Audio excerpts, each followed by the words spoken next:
இப்போ நீங்கள் படத்தில் பார்க்குற மாதிரி இது வந்து ஒரு தெற்கு பார்த்த சைட்டு. இந்த வீட்டுக்கு சரௌண்டிங் அப்படின்னு சொல்லும்போது இப்போ வந்து மேற்கு பக்கம் வீடு இருக்குது, கிழக்கு பக்கம் வீடு இல்லாமல் இருக்குது, வடக்கு பக்கம் எம்டியாக இருக்குது. ட்ரூ நார்த் இருக்குது இந்த இடத்துல. இதில் என்ன பிளான் பண்ணுறோம்னா கிரவுண்ட் ஃப்ளோர் ஃபுல்லாக car parking, ஸ்டில்ட் plus first floor அப்படிங்கிற மாதிரி இந்த இடத்துல இப்போ பிளான் பண்ணுது. சைட்டோட மெஷர்மெண்ட் அப்படின்னு சொல்லும்போது மேற்கு பக்கம் கிழக்கு பக்கம் 46 அடி 9 இன்ச்சு, தெற்கு பக்கம் வடக்கு பக்கம் 35 அடி. 2 BHK வச்சு இவங்க பிளான் கேட்டுக்கிறாங்க. ப்ளஸ் கூடுதலாக இதில் நம்ம என்ன பண்ணியிருக்கோம் அப்படின்னா அந்த இடத்துல தெற்கு பக்கம் மேற்கு பக்கம் கிழக்கு பக்கம் 2 அடி செட்பேக் கொடுக்குறோம் கிரவுண்ட் ஃப்ளோரில். வடக்கு பக்கம் 10 அடி. எதனாலனா அந்த செப்டிக் டேங்க் சம்ப் அப்படிங்கிற விஷயம் நம்ம பில்டப் ஏரியாவுக்குள்ளே வந்துடக்கூடாது அப்படிங்கிறதுக்காக. நார்த் சென்டரில் செப்டிக் டேங்க் கொடுத்துருக்கோம், நார்த் ஈஸ்ட் ஏரியாவில் சம்ப் கொடுத்துருக்கோம்.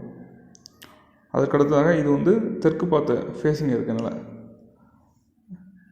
லெவல் அப்படிங்கிற ஒரு விஷயம் நம்ம என்ன பண்ணோம் அப்படின்னா ஜென்ரலாக தெற்கு பார்த்த வீட்டுக்கு அப்படியே தெற்கு வாட்டமாக தண்ணி வெளியில் வர மாதிரி, மழை தண்ணி பெஞ்சால் வெளியில் வர மாதிரி கொடுத்துரும்.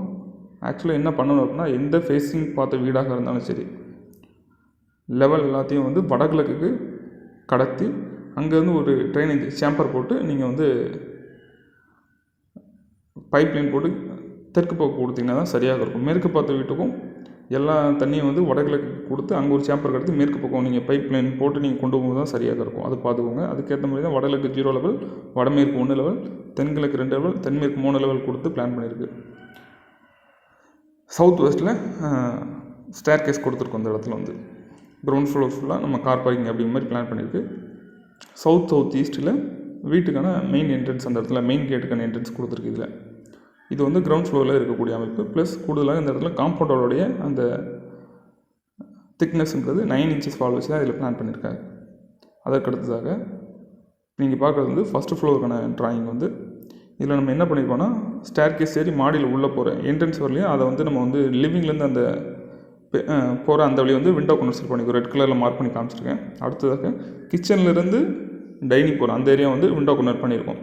அப்போ உங்களுக்கு என்ன கிடைக்கும் அப்படின்னா ஆக்சுவலாக வந்து சவுத்தில் இந்த வீட்டோட சவுத் அப்படிங்கிறது வந்து லிவிங் டைனிங் அந்த வால் தான் இந்த வீட்டுக்கு எல்கையாக இருக்கும் சவுத் வந்து. அதற்கடுத்ததாக நம்ம ஃபஸ்ட் ஃப்ளோரில் என்ன பண்ணியிருக்கோம்னா நீங்கள் கிரவுண்ட் ஃப்ளோரில் வடக்கு பக்கம் செட்பேக் வந்து 10 அடி காமிச்சிருப்பேன். இங்கே வந்து 6 அடி 3 இன்ச்சு. அதாவது என்ன பண்ணியிருக்கோம்னா 3.25 அடி வந்து கேண்டிலிவர் எடுத்து அதில் வந்து நம்ம வந்து பில்டிங் வந்து எக்ஸ்டெண்ட் பண்ணுற மாதிரி பிளான் பண்ணியிருக்கு.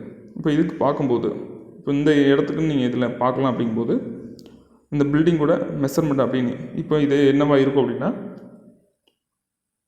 லிவிங் டைனிங் தான் நமக்கு சவுத் வால்னு சொல்லியிருக்கோம். அப்போ இதுக்கு மட்டும்தான் நம்ம வந்து ட்ரூ நார்த் அப்ளை பண்ண போகிறோம் வந்துட்டு. அதற்கடுத்ததாக சவுத் வெஸ்ட்டில் ஒரு டாய்லெட் கொடுத்து அதை ஒரு விண்டோ கன்வெர்ட் பண்ணுறோம். வெஸ்ட்டு சென்டர் அப்புறம் வெஸ்ட்டு சவுத் வெஸ்ட் அப்படிங்கிற பகுதி ஒரு மாஸ்டர் பெட்ரூம் 10க்கு 16 அப்படிங்கிற மாதிரி கொடுத்துருக்கோம். ப்ளஸ் லிவிங் டைனிங் வந்து மெஷர்மெண்ட் வந்து 17 அடி 3 இன்ச்சுக்கு 16 அடி அப்படின்னு பிளான் பண்ணியிருக்கு. அதுக்கடுத்ததாக நார்த் சென்டர் நார்த் ஈஸ்ட்டில் ஒரு பெட்ரூம் மாதிரி பிளான் பண்ணியிருக்கு. ப்ளஸ் கூடுதலாக நார்த் வெஸ்ட்டில் டாய்லெட் கொடுத்துருக்கோம்.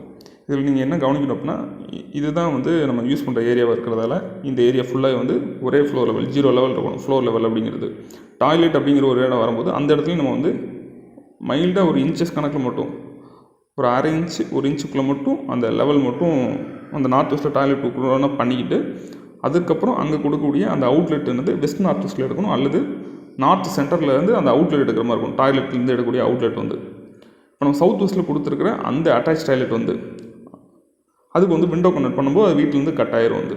இதை நீங்கள் தெளிவாக பார்த்துக்கோங்க. அப்போது நம்ம இந்த இப்போ கிரவுண்ட் ஃப்ளோர் அது தனியாக செயல்படும். ஃபஸ்ட்டு ஃப்ளோர் அப்படிங்கிறது இங்கே நம்ம வந்து பேசேஜ் லிவிங் டைனிங்லேருந்து ஒரு விண்டோ கன்வெர்ட் பண்ணிடுவோம். அந்த பேசேஜுக்கு வர வழி அந்த படிக்கட்டுக்கு வர வழியும் அதேமாதிரி லிவிங் டைனிங்லேருந்து கிச்சனுக்கு வர வழியும் விண்டோ கன்வெர்ட் பண்ணுறதுனால இது ஒரு தனி பாடியாக ஒர்க் ஆகும் வந்து. கீழே இருக்கிறது இதோட கனெக்ட் ஆகாத மாதிரி இருக்கும் வந்து. இந்த ஸ்டேர் கேஸு வீட்டோட கனெக்ட் ஆகாது. இது ஒரு தனி பாடியாக ஒர்க் ஆகும் போலே. அப்போ ஃபஸ்ட்டு ஃப்ளோர் இது மாதிரி தான் ஒர்க் ஆகும் வந்து.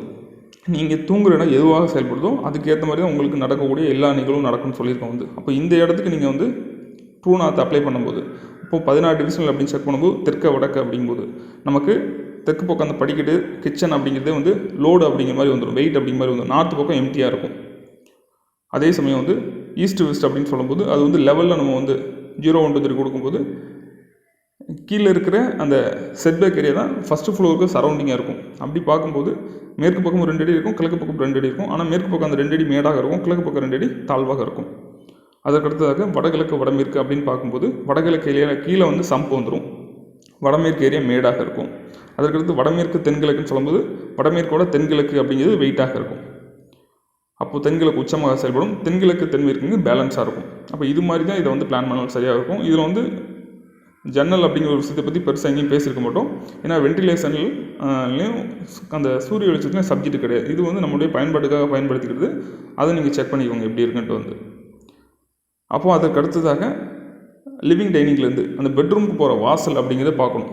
அப்போது வெஸ்ட் பெட்ரூம், அந்த சவுத் வெஸ்ட் பெட்ரூமுக்கு கொடுத்துக்கிற அந்த வாசல் அப்படிங்கிறது உங்களுக்கு பார்த்தா அது நீச்ச வாசல் மாதிரி தெரியும். அந்த பெட்ரூமோட சைஸ் வந்து 10க்கு 16 இருக்கிறதுனால ஈஸ்ட்டு சவுத் ஈஸ்ட் வாசல் மாதிரி தெரியும். ஆனால் அது வந்து சவுத் ஈஸ்ட் வாசலாக அந்த இடத்துல இருக்கும். அது வந்து வெர்டிக்கல் ரெக்டாங்குலராக இருக்கிறதால அந்த பெட்ரூமுக்கு வாசல் சரியாக இருக்கும். அதே மாதிரி நார்த்தில் கொடுத்துருக்க பெட்ரூமுக்கும் வந்து ஈஸ்ட் சைடு 3 அடி 6 இன்ச் விட்டு தான் என்ட்ரன்ஸ் கொடுத்துருக்கோம். அந்த ரூமுக்கு அது வந்து பாசிட்டிவ் என்ட்ரன்ஸாக இருக்கும். ப்ளஸ் கூடுதலாக அந்த பெட்ரூமுக்குலேருந்து டாய்லெட் போகிற ஏரியா, நார்த் வெஸ்ட் போகிற டாய்லெட் ஏரியா வந்து அந்த டாய்லெட்லேருந்து பெட்ரூம் ஏரியா ஆடுற அந்த என்ட்ரன்ஸை நம்ம கவனித்து அதுவும் வந்து சரியான இடத்துல வாசல் கொடுக்கும்போது சரியாக இருக்கும். நார்த் சைடில் அந்த பெட்ரூம் யூஸ் பண்ணுறோம்னா அங்கே கொடுக்கக்கூடிய அந்த கட்டில் அப்படிங்கிற அதோட வெயிட் வந்து அளவு கம்மியாக இருக்கிற மாதிரி பார்த்துக்குவோம். ஆகவே இன்றைக்கி நம்ம பேசியிருக்கிற இந்த தெற்கு பார்த்த வீட்டுக்கான இந்த வரைபடம் உங்களுக்கு ஒரு பயனுள்ளதாக இருக்கும்னு நம்புகிறேன். மீண்டும் அடுத்த பதிவில் சந்திக்கிறேன். நன்றி, வணக்கம்.